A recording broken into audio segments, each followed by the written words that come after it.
Жил, обучался в детском доме номер 60. Это школа-интернат даже. Вот. И, в принципе, вот там мое все детство и прошло. У нас социальная сфера, она была закрыта, в общем, вообще для всех. И я не даже, может быть, боялся больше, как я найду общий язык, общения с людьми, которые за пределами самого детского дома. Пристань воспринимал как некую помощь. И то есть я понимал, что на момент, когда я выпускаюсь, я останусь не один со своими проблемами, со своей всякой, ну, со своей жизненной позицией, да, которая проблемная. И одному вот с этим справиться не то что тяжело, а практически на самом деле невозможно. А переходя в пристань, тут понимаешь о том, что тут есть люди, которые, ну, на самом деле, которым не безразлично, которые, грубо говоря, грамотные в вопросах, которые тебя здесь не то, что как это в ПТУ, да, ты приходишь, и не спорю, там тоже это социальные эти гостиницы, да, есть, но там твоими вопросами, твоей жизнью, а главное, на самом деле, адаптацией, которые, после чего я отсюда выйду, да, и я буду, на самом деле, грамотным, социально подготовленным гражданином общества. Ну, выпустившись из детского дома, я, на самом деле, был, мне кажется, полностью не готов к социальной жизни в обществе.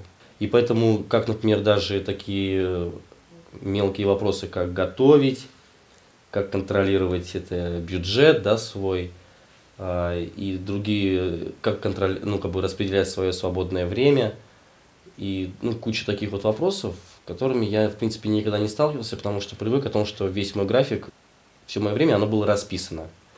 Подъем, уроки, отбой, там, свободное время, то есть у меня было расписано. Здесь как-то научился более как-то координировать свои действия в плане образования, в плане свободного времени и досуга своего. Вот.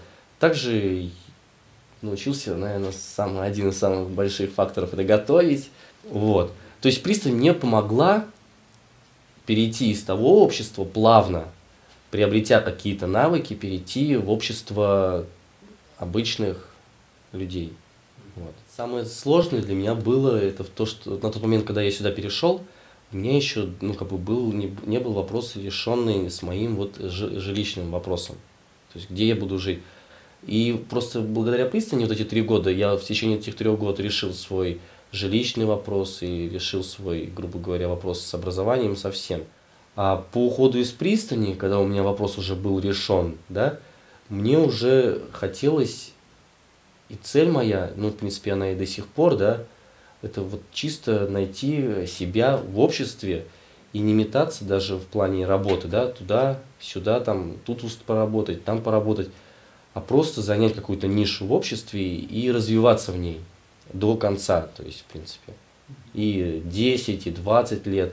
И я вот сейчас вот работаю на одной работе 3 года, я считаю, в принципе, для выпускника детского дома на одной работе задержаться 3 года, это на самом деле, ну, считается, то есть, что в тебе, ну, как бы проблем никаких нету вообще. В 2011 году я получил диплом. Диплом психолога социальной работы. На самом деле очень жалею, а может быть не жалею, но в данной сфере я отработал, ну, когда еще учился, я отработал в благотворительном фонде «Наше завтра», знаете такой, да, специалистом по социальному сопровождению. Отработал год практически там с лишним, вот. Но в связи с тем, что я помимо этого я еще работал, у меня же нет финансовой поддержки, да, со стороны какой-то, то есть мне приходилось это за свой счет всегда это и жить, и учиться, и все, ну, учиться не спорю, не за свой счет, но все равно как бы жить, да.